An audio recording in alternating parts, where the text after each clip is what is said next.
கதறி கதறி அழுத சமந்தா அப்படிங்கிற ஒரு டைட்டில் தான் இந்த வீடியோ வந்து இருக்க போகுது.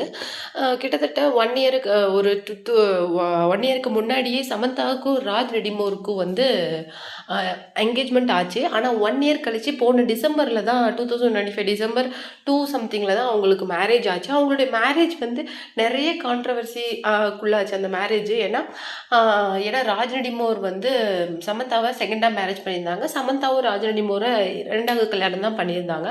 அவங்களுடைய கல்யாணம் வந்து இந்த புத்த ஸ்மிருதி விவாகா அப்படிங்கிற ஒரு முறைப்படி ஈஷா கோயம்புத்தூர்ல இருக்க ஈஷா யோகா சென்டரில் வந்து ஆச்சு.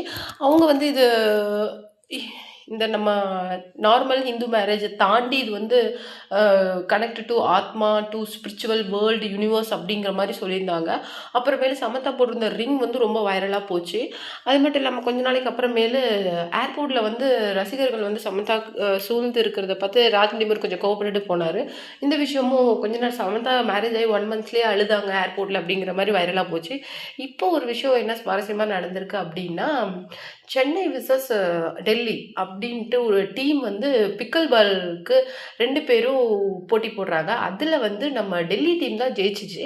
பட் சென்னை டீம் வந்து தன்னால் முடிஞ்ச எஃபோர்ட்டை வந்து அந்த விளையாட்டில் வந்து போட்டாங்க. அதுக்கு வந்து சமந்தா வந்து அந்த பிளேயர்ஸோட பேரை சொல்லி சொல்லி கத்தி என்கரேஜ் பண்ணி ஃபைனலாக முடியும் போது அவங்க ரொம்ப ஃபீல் பண்ணி எமோஷனலாக அழுது வந்து சோஷியல் மீடியாவில் ரொம்ப வைரலாக போயிருக்கு. அது என்னன்னு சொல்லிட்டு பார்த்தீங்கன்னா, அந்த சென்னை டீமோட ஓனரே நம்ம சமந்தாவும் ராஜ் ரெடிமோரும் தான். அவங்க வந்து அவ்வளோ அந்த பிளேவை என்ஜாய் பண்ணுறது மட்டும் இல்லாமல் அதுக்கு அவ்வளோ சப்போர்ட் பண்ணி கடைசியாக அவங்க வந்து தோற்று போயிட்டாங்கங்கும் போது கூட அவங்க அந்த பிளேயர்ஸோட எஃபோர்ட்டுக்காகவும் அந்த எனர்ஜிக்காகவும் அப்படி அழுதது வந்து ரொம்பவும் சூப்பராக இருந்தது. எல்லாருமே ஒரு டீம் ஓனரே இந்த அளவுக்கு இறங்கி வந்து டீமுக்கு சப்போர்ட் பண்ணுவாங்க அப்படின்னு சொல்லிட்டு யாருமே நம்ப மாட்டாங்க. ஆனால் சமந்தாவோட அந்த பெரிய மனசு தான் இதுக்கெல்லாம் காரணம். அவங்க லைஃப்பில் நிறைய விஷயங்கள் நடந்திருக்கலாம், நிறைய ஹெல்த் இஷ்யூஸ் ஃபேஸ் பண்ணியிருக்காங்க, நிறைய அப்ஸ் அண்ட் டவுன்ஸ் அவங்க லைஃப்பில் இருந்தாலும் இந்த அளவுக்கு சமந்தா வந்து ஒரு பிளேயரோட சப்போர்ட் அண்ட் எனர்ஜி, அவங்களோட எனர்ஜிக்காக அவ்வளோ ஒரு என்கரேஜ் பண்ணுறது அவ்வளோ சூப்பராக இருந்தது. அது மட்டும் கிடையாது, ஒரு டீமோட பிளேயை வந்து ஒரு ஓனர் எப்படி பார்ப்பாங்க அப்படின்னா, ஒரு ப்ராஃபிட் இல்லைனா லாஸ் அந்த மாதிரி தான் பார்ப்பாங்க.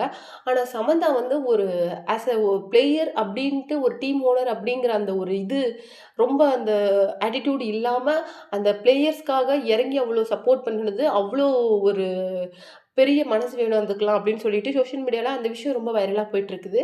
சமந்தாவோட லைஃப்பில் நிறையா ப்ராப்ளம்ஸ் இருந்தாலும் சமந்தா வந்து இந்த மாதிரி ஒரு தன் கூட இருக்கிற பணியாற்றுற வேலையாட்களாக இருக்கட்டும், இல்லை தன்னுடைய அசிஸ்டன்ஸாக இருக்கட்டும், மேக்கப் ஆர்டிஸ்ட்டாக இருக்கட்டும், அவங்க மேனேஜர்ஸாக இருக்கட்டும், யாராக இருந்தாலும் இந்த அளவுக்கு தான் அவங்க இறங்கி சப்போர்ட் பண்ணுவாங்க.